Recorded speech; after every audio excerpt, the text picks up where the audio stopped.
Best way to set up OBS for streaming. Hey everybody, welcome back to our channel. In today's video, we are going to learn the best way to set up our OBS Studio application for streaming. So make sure to watch the video till the very end.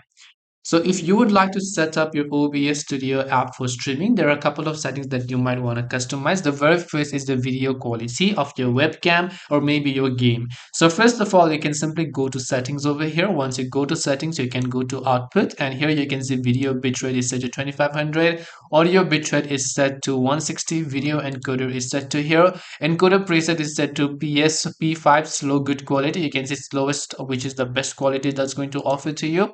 And you can also choose the recording path. Recording quality, you can set this high quality, lossless quality, tremendously large file size, or whatever else you prefer. In this case, you can select the recording format. MKV is actually given by default. If you'd like to change that to MP4, which is .mp4 format, you can do that as well.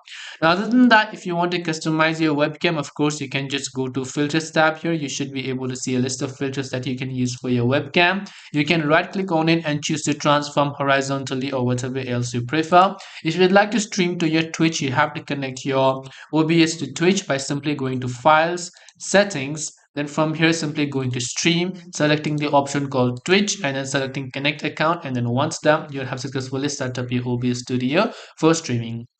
These are some of the tips that you can take to set up your OBS Studio for streaming. Hope this video was helpful. If you have got any questions, feel free to leave them down below. Thank you for watching till the very end of this tutorial, and see you soon in the next video.